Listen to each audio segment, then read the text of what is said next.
Mon invité pour ce soir, M. Dédé Charlebois, vice-président de l'Association des retraités du local 11 et 1104. M. Charlebois, bonsoir. Bonsoir. Vous êtes une figure connue dans le dossier White Birch. On entend parler depuis quelques années. Un jugement a été rendu, un jugement heureux, mais j'aimerais ça qu'on fasse un petit retour en arrière pour ceux qui ne seraient pas au courant justement de l'histoire. Ça a débuté en 2010, votre combat, si je ne me trompe pas. Oui, ça a débuté en janvier 2010 suite à la compagnie qui s'est mise sur la loi de la LAC. Puis après ça, ça a continué jusqu'en 2012. En 2012, décembre 2012, la compagnie a décidé qu'elle coupait les retraités de 56 % de leur fonds de retraite. Et depuis ce temps-là qu'on attend les décisions, les batailles qu'on a eues avec la compagnie, puis la justice, c'est ça. Vendredi passé, c'est à la fin de l'après-midi à 16 h, le juge Mongeon il a déposé son dossier en nous disant que c'était favorable aux retraités, que la loi, que Teminco ne s'appliquait pas à White Birch. Et depuis ce temps-là, on est bien heureux de cette décision. On va refaire encore un petit peu en arrière. Par contre, depuis 2012, votre régime de retraite a été coupé de 50 56 Donc, grossièrement parlant, les retraités n'avaient pas leur pleine pension, c'est ça. Exemple, si on prend 1 000 $, vous receviez juste 500 $. On recevait moins. Moins 500 $, faire le 500. C'est ça.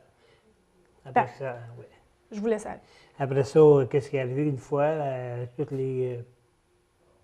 les fonds de la compagnie, on a tombé avec la Régie des rentes du Québec. Eux autres, ils ont monté le pourcentage, au lieu de 46, ils l'ont monté à 50 %. Disons, depuis un an, c'est ça, depuis un an, on avait 50 % de notre chèque de retraite. Et là, pour bien comprendre, il y a deux problèmes, mais qui se rejoignent dans le milieu. On a les retraités, vous avec vos collègues, mais il y a les employés également qui sont encore à l'emploi dans l'usine, qui eux autres aussi sont touchés, là. Oui, les employés dans l'usine, ils attendaient ce verdict-là parce qu'il je pense que c'est une quinzaine d'employés qui étaient prêts pour leur retraite, mais suite à la non-disponibilité des montants, du gel des montants d'argent, ils ne pouvaient pas prendre leur retraite. Et là, avec le jugement qui était... Avec le jugement qu'on a eu vendredi, et suite à ce jugement-là, c'était espéré qu'il n'y ait pas de contestation parce que les compagnies Black Diamond, White Birch ont 20 jours pour contester la décision. Mais suite à ça, les procédures vont continuer.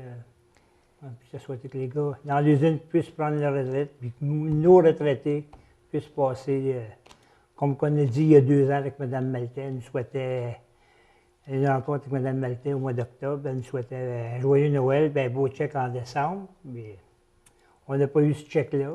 Ça souhaitait qu'on l'ait cette année en 2014. Je veux juste revenir sur le jugement. Vous parliez de la compagnie Teminco tout à l'heure. Oui. Juste pour les gens qui ne seraient pas au courant de la demande, c'est la compagnie qui a fait une demande à la Cour. Mais ça, c'est un dossier qui est... Teminco, c'est un dossier qui est fait avec... c'est une compagnie de l'Ontario qui avait déclaré la LAC. Après ça, ils avaient décidé, les autres, qui payaient tous les gens, les employés, les retraités, puis les cadres. Mais être au courant au complet, je ne suis pas au courant complet. Mais je sais que c'est ça qui était la raison principale pour le jugement du juge Mongeon, c'était le dossier Teminco. OK, la compagnie voulait savoir si c'était applicable ou non applicable à White Birch, Black Diamond White Birch, et c'est non applicable à la compagnie Black Diamond White Birch. Ça fait environ 23 mois que vous vous battez, vous donnez de votre temps, vous et tous vos collègues. Votre état d'esprit présentement, c'est laquelle? Pour moi, je suis bien content, je suis bien fier de tout ça, mais comme que j'ai dit à certaines personnes hier rencontrées à la partie de hockey des Olympiques, le plus gros, c'est que j'ai beaucoup de gens, de retraités, qui sont décédés suite à la pression qu'on a eue depuis le mois de décembre 2012. C'est de valeur, mais...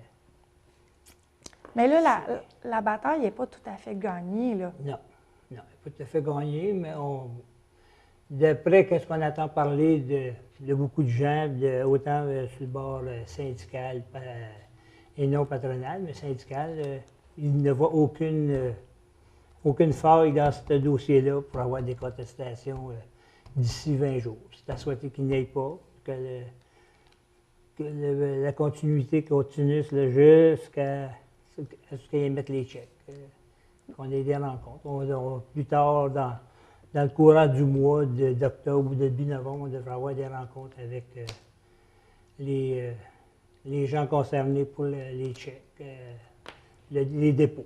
C'est ça, la prochaine étape, c'est bien sûr, on attend le 20-25 jours si la compagnie veut contester le tout et après ça, oui, les rencontres s'enclenchent. Ici, dans ce dossier-là, en attendant, le juge ordonne aux compagnies, dans les 25 jours suivants, de déposer à la Régie des rentes les conventions collectives avec les régimes de retraite.